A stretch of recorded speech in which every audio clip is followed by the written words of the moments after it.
السلام عليكم ورحمة الله تعالى وبركاته. اليوم في مطبخ سيداتي راح نغيروا شوية على الوصفات، ولا يعني ما نديروش وصفة كاملة، وإنما راح نديروا عدة وصفات في فيديو واحد. أنا لهنايا راح ندير معكم روتيني الصباحي في تحضير الغداء. أول حاجة لهنايا راح ندير جاري فريك، ورايحة ندير خبزة نتاع الدار بالفارينة. أول حاجة درتها لهنايا جبت كيما نشوفوا لهنا راح ندير ساع مغرفه تاع طماطم باش نكمل نحكي معكم. اذا لهنايا واش درت طريفات تاع اللحم. اذا هاهم كرفشت حبه تاع بصله ثوم، درت ثاني حبه تاع طماطم اللي هي ثاني كرفشتها، درت كيما شفتوني طماطم نتاع العلب. رايحين نتبلو ملح، تبلي عادي بالملح، ونتبلو ب اللي هي هنا عندي فلفل احمر، عندي راس الحانوت، وعندي لهنايا نحب ندير شويه نتاع كركم.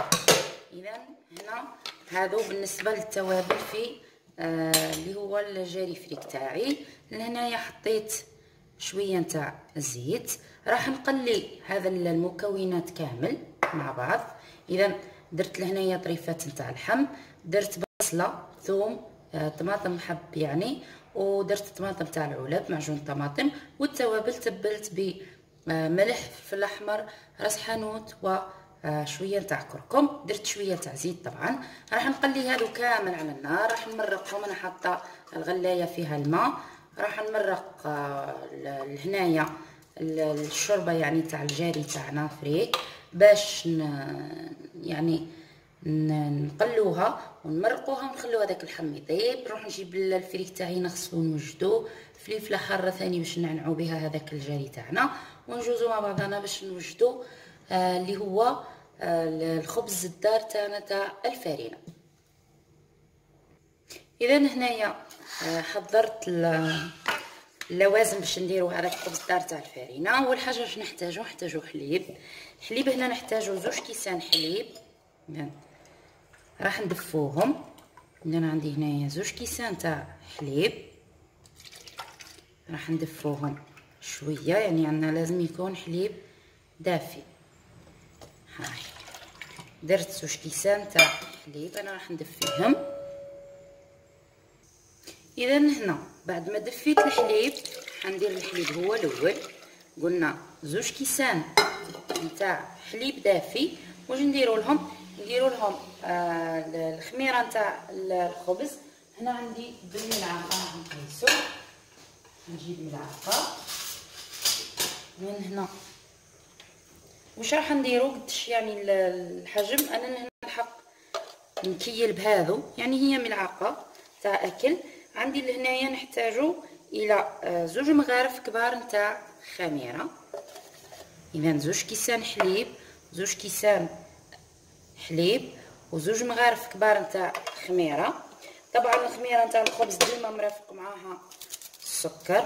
انا لهنايا درت شويه نتاع سكر، يعني هذا تاع القهوه فيهم يمكن 5 غرامات يمكن. اذا هاي قيس ملعقه صغيره فقط تاع قهوه سكر. عندنا لهنايا نحتاجو اللي هو نص كاس تاع زيت. عندنا نص كاس زيت. واش راح ندير انا؟ راح نخلي فقط القليل، يعني خلي قل من ربع. ها هو ليكم درت كيلت نص كاس زيت، وخليت لهنايا اللي هو قل من ربع نحتاجو فيما بعد. عندي لهنا كان عندي 3 حبات تاع بيض، نحيت صفار حطيته بجهه باش من بعد ندهنو به، ودرت 2 هذوك بيضات كاملين مع البياض اللي كنت نحيته. اذا عندنا هنا 2 حبات بيض كاملين وبياض حبه نتاع بيض. لهنا واش راح نزيدو؟ عندنا لازم الملح، هنا بطبيعه الحال لازمنا ملح، وعندنا باكيه نتاع خميره نتاع الحلويات، وعندنا طبيعه الحال اللي هي الفارينه هنا نحتاجو 5 كيسان تاع فارينه. هنا 5 كيسان نتاع فرينه. راح نبدا انا اول حاجه نخلط هذيك المقادير اللي هي الحليب، البيض، الخميره تاع الخبز، شويه السكر، وطبعا الزيت والبيض. اذا هذو هما المكونات. اذا درنا 2 كيسان حليب دافي، 2 مغارف كبار تاع خميره خبز، ملعقه صغيره سكر، درنا نص كاس تاع الزيت، ما درناهش كامل، خلينا نضيفوه في الاخير شويه منه. عندنا كذلك 2 حبات تاع بيض مع بياض حبه بيض. وعندنا اللي قلنا دوكا راح نزيدو 5 كيسان تاع فرينه، وحنزيدو الملح، ونزيدو كيس هذيك الخميره تاع الحلويات. اذا انا راح نقيس انا معاكم هنايا اللي هي عندي فرينه، راح نقيسو بنفس الكوب اللي كيلنا به، قلنا نديرو 5 كيسان نتاع فرينه. بنفس الوقت الجاري تاعي اللي راهو يطيب، يعني اللي هي الكوطه تاعي غلقنا عليها اللحم هذاك باش يطيب لنا. اذا عندنا هنا نديرو قلنا 5 كيسان، انا راح نعبر هنايا 5 كيسان تاع فرينه. حطيت هنا 4 كيسان نتاع فرينه، خليت الكاس الخامس بجهه، حطينا الكيس تاع الخميره. طبعا الملح هنا ملحي عادي، هنا نبعدوا الملح على الفرينه، يعني دائما ما نحطوش هذاك الملح مع الخميره لانه يعني يقتل التفاعل تاعها. هنا نحاول نخلط من هكا، راح نحاول هنا ان نخلطوا هذاك الخليط. اذا انا راح نجيب اللي هي سباتيولا ولا اللي كان، راح تحاولي يعني حنخلط هذا وراح نزيد هذاك الكوب الخامس. اذا درنا 4 كيسان فرينه لهنا، وهذاك الخامس ها هو وينو.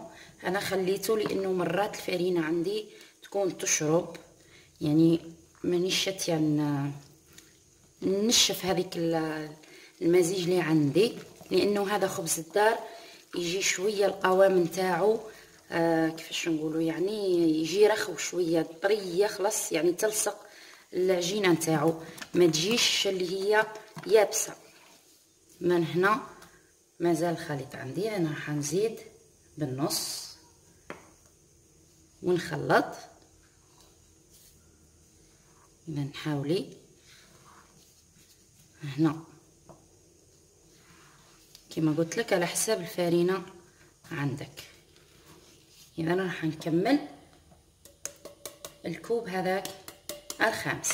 اذا هنا درنا 5 كيسان تاع فرينه، كيس خميره والملح.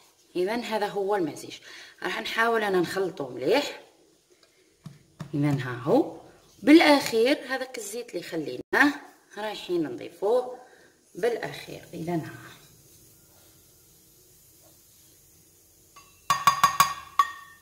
راح نحاول هنايا يعني كيفاش ندخلو في هذاك العجين. انا هنحاول ندخل هذاك الزيت في العجينه.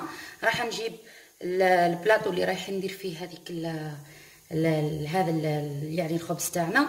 اللي هنايا ملاحظه العجينه هذه نتاع هذا الخبز ما نخلوهاش تخمر، يعني لهنا دوك انا راح ندهن يعني هي ما تخمرش بزاف. راح نجيبوا البلاطو ندهنوه شويه زيت، وراح نحطوا هذا الخليط فيه، يعني دوكا وندهنوه هذاك صفار البيض، نزيدوا له شويه نتاع خل ونزينوه ونخلوه لو طون يسخن عندنا الفرن. اذا انا راح ننظف شويه وراح ندخل الزيت هنا في العجين ونرجع باش نقرصها معكم في الصينيه تاع الفرن. هنا جبت الصينيه تاعي ندهنوها بشويه نتاع زيت. اذا هنا حاولي دهني الاطراف، يعني ندهنوها جيدا. هذا خبز يجي خفيف يعني حتى يشبه يعني في البريوش، تقدري تشربي به حتى القهوه نتاع العشيه، فطور الصباح، حليب يعني هنا عادي. اذا هنا كما رانا نشوفوا دهنا. هنا القوام انا كنت خدمته شويه قبيله، يعني قعدت غير هكاكا بيدي نخبط فيه. راح نفرغ درك الخليط هنا. غنحاول نفرغه كامل. اذا رايحه نكمل هنا. تشوفوا يعني حبطتها كامل. هنا تبغوا يعني القوام تاعها يكون طري بزاف. راهو عندي هنا شويه نتاع زيت غنديرها في يدي باش تساعدني نمد هذيك العجينه. واش راح نديرو؟ رايحه هنا كيما رانا شوفوا، يعني نحاول نعطيها الشكل تاع هذيك الصينيه. صدقوني الخبز هذا يجي رائع. هنا اهو انا استعملت الزيت باش ما تلصقليش هنا. حاولي مديها يعني على هذيك الصينيه كامله.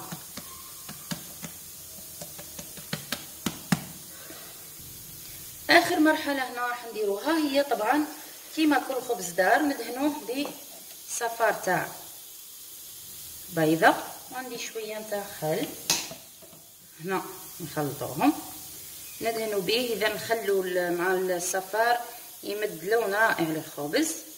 هنا رايحين ندهنوا به. اذا ندهنوا كامل هذاك الوجه. اذا هنا راح نفرغوا، نحاول نمشيه على كامل هذيك الخبزه اللي عندنا. طبعا التزيين الفوق يبقى اختياري. هنا انا راح نزين بشويه نتاع سينوج وجلجلانيه وحبه حلاوه. انا نشتي حبه حلاوه في الخبز هنا الدار. اذا هنا دهنا كامل الوجه. رايحه عندي شويه جلجلانيه.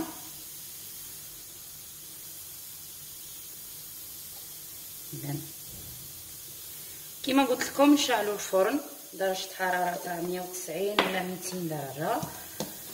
نخلوه يسخن. في لو طون اللي يسخن عندك هذاك الفرن تاعك، هنا الخبزه تاعك تكون شويه اختمرت. من هنا درنا جلجلانيه سينوج ونزيد شويه نتاع حبه حلاوه. هذا هو هاوليكم. اذا انا راح نخليها لو طون اللي يسخن عندي الفرن وندخلها يعني الطيب. لو طون اللي يطيب هذاك اللحم تاعي راح نجيب الفريك تاعي باش نغسلوه. لو طون اللي راه يسخن هذاك الفور عندي لهنايا الفريك. فريك الرقيق نتاع طبعا الجاري. هنا انا ديما ندير بلالوش نقيس. عندي هنا في هذيك الكوكوطه الصغيره ندير تقريبا يعني دولوش. لو كان انا نروح نغسلهم. هنايا عندي كما قلت لكم فلفل العربي هذاك الصغير حار ثاني درت زوج. لهنا شوفوا هذيك كيفاش يعني خمرت معانا. هنايا كيفاش طلع الحجم تاعها. انا هنا الفرن راه سخن عندي راح نديرها في الفرن باش تطيب. ورايحه نحل على هذيك اللحم تاعي هنا ربطات ثاني باش نلوحو الفريك تاعنا. والفلفل هنا نلوحو اخر حاجه، يعني كي نعودو قريب نطفوا عليها نلوحو هذاك الفلفل تاعنا. من جهه اخرى راح نغسل شويه سلطه باش نديرو سلطه ثاني. لهنا بعد ما طاب هذاك اللحم تاعنا نحيتو كوتي. رايحه نميكسي هذاك الخليط. انا لهنا ما نصفيش البرمه، نميكسيها بالميكسر باش يعني كاش يجي هذيك البصله ولا الاخر كامل ما يبقاوش عندنا. نعرفوا حنا كي نكرفشوا البصله والثوم يبقاو يعني يبان شكلهم ما يعطيش منظر مليح للاكل. اذا هنا انا ما نصفيهمش، كاين اللي يصفيهم في صفايه عاديه. وكيما انا نحب يعني تبقى هذيك البصله وهذيك كل نعنعه هذيك الماكله تجي يعني خير وخير. انا راح نميكسيه لهنايا. هنا بعد ما ميكسيت الخليط زدت له شويه ماء سخون.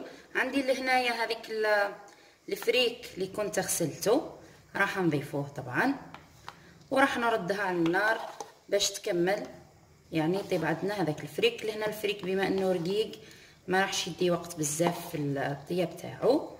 وطبعا قبل ما نطفيو عليها راح نلوحو هذوك الفلفلات اللي عندنا هنا. كيما راكم تشوفوا راني موجده باش نديرو مع بعض سلطه.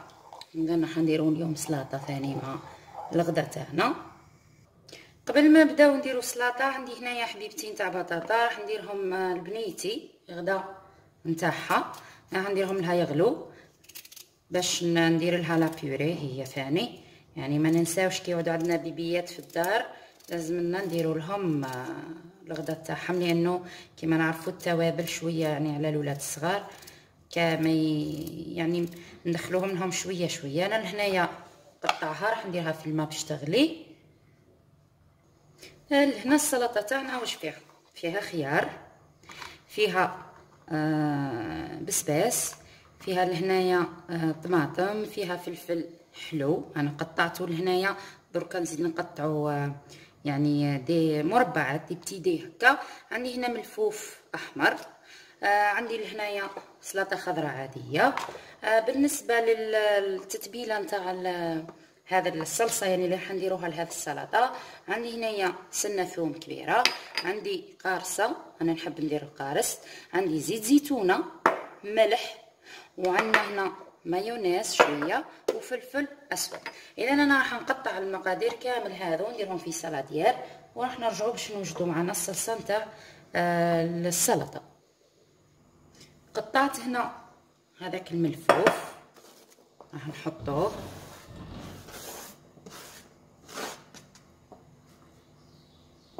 رايحين نقطعوا هنا الخيار تاعنا. انا هنا الخيار نحيلو هذاك اللب اللي داخل بالشكل هذا، ورايحين نقطعوه حتى هو قطع صغيره.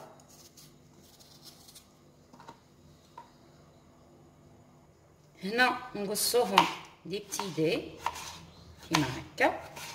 يعني هنا تبقى طريقه التقطيع الواحد كيفاش يقطع بنفس الطريقه راح ندير يعني الحبه الثانيه. عندنا هنا هذيك البسباس راح نقطعوه ثاني بنفس الطريقه.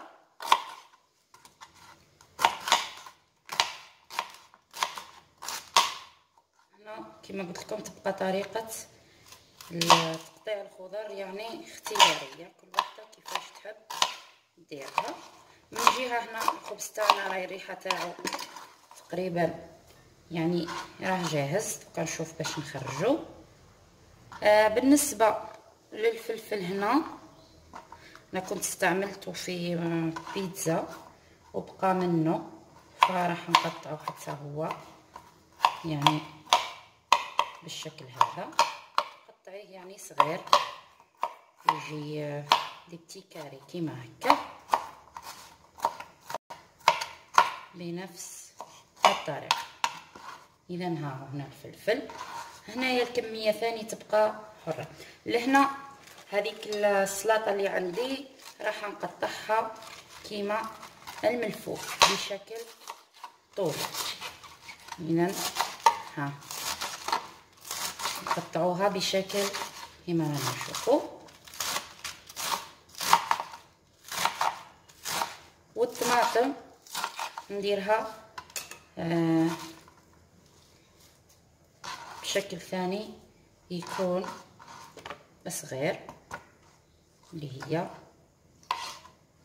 نحولها هذاك اللب للداخل ونقصوها حتى هي قطع صغيره ها بالشكل هذا. طبعا راح نحي هذاك اللب اللي داخل.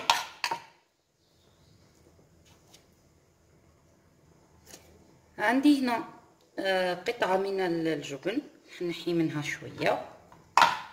اذا هنا انا ندير هذا تاع فريكو، شريت قطعه صغيره راح نقطعها مربعات. يعني انا في السلطه نحب ندير هكا كقطع مدو يعني منظر جميل للسلطه.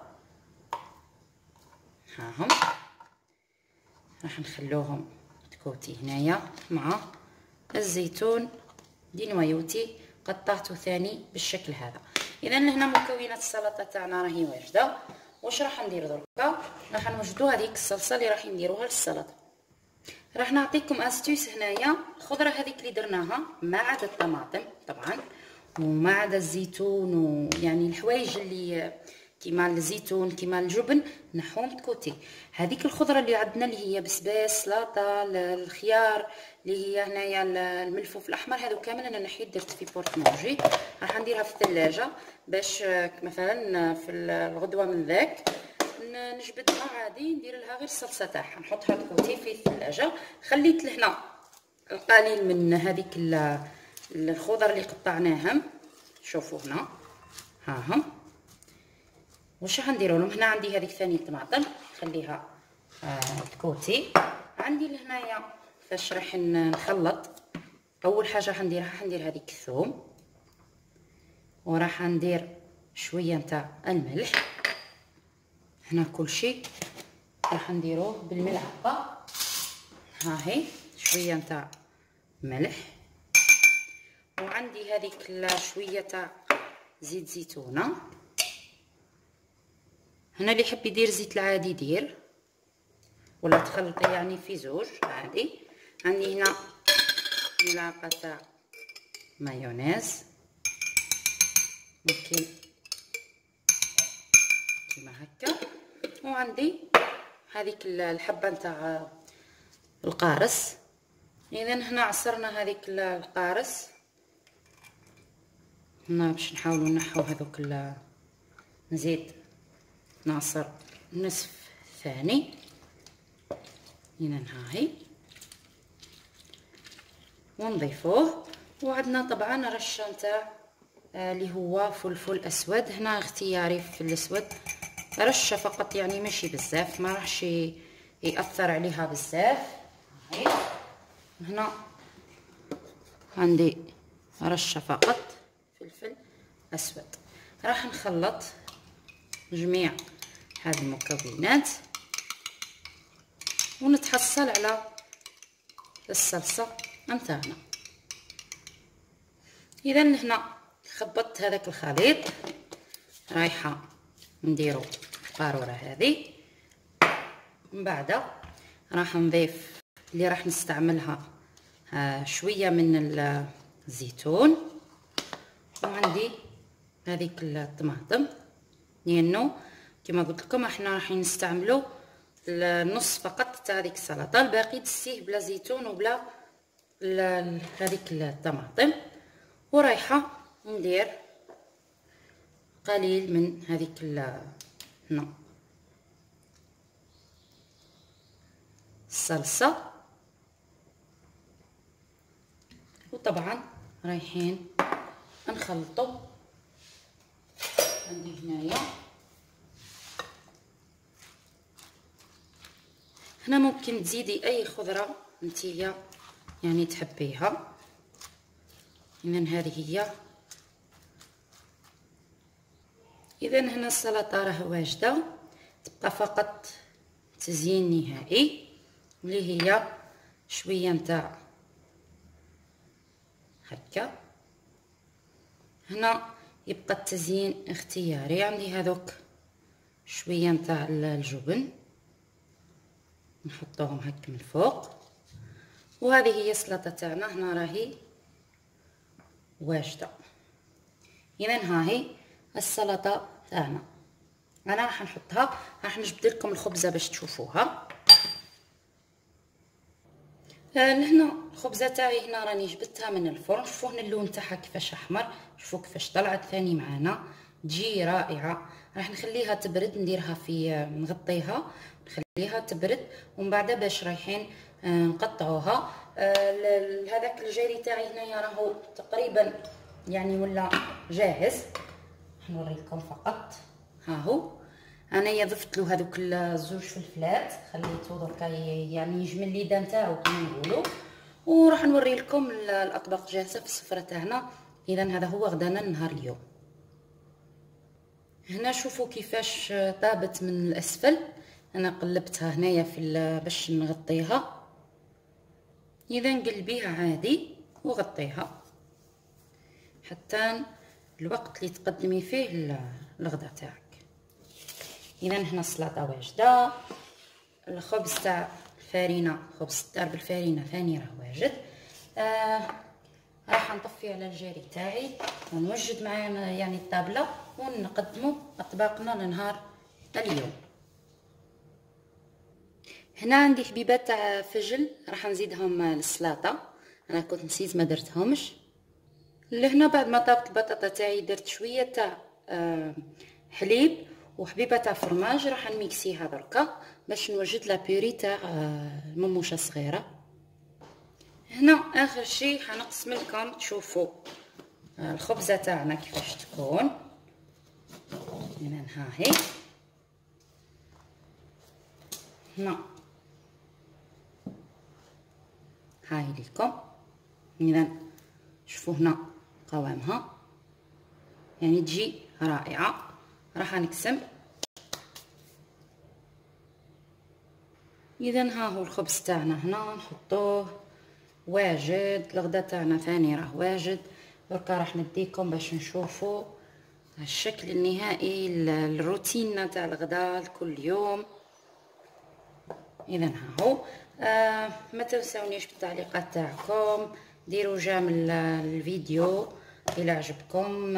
اللي مازال ما اشتركش في القناه يشترك، يفعل زر الجرس باش يعني يوصلكم الجديد تاعنا تاع فيديوهاتنا. وان شاء الله الى فيديو واحد اخر من المطبخ، مطبخ سيداتي. لان انا راح هنايا هذا الخبز ها هو راح نحطه فوق الطابله. اذا تمشوا معايا باش تشوفوا الشكل النهائي للسفره تاعنا. اذا السفره تاعنا هنا راهي واجده كما رانا نشوفوا. السلطه تاعنا اللي كنا وجدناها هنا كما قلت لكم درت لها شويه نتاع فجل هاي ليكم. لهنا الجاري فريك اللي رانا درناه ثاني ها هو. عندي هنايا شويه طاجين تاع العين، طاجين الحلو في الثلاجه. انا ديما دايره باطه فيها الطاجين نحطها دائما في الثلاجه يعني نجبد منها وقت الحاجه. لهنا هذا الخبز تاعنا كما رانا نشوفوا هنا في شكله. شوفوا كيفاش يجي فارغ لداخل، يجي اسفنجي، يجي رائع. شوفوا يجي قطن يعني جربوه روعه.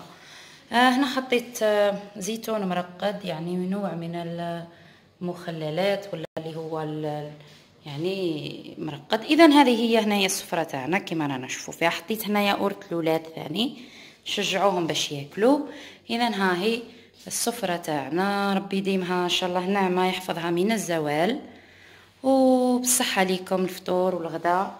لهنا ما ننساوش ميوشه هاي ليكم. هنايا درت لها وحيده تاع ناتور ودرت لها هذاك لابيوري تاعها ها هو. طبعا دوك ندير لها الماء تاعها. اذا هذه هنايا سنيوتها صغيره درتها لها وهذه هي. اذا هذو هما اطباقنا نهار اليوم. مع السلامه.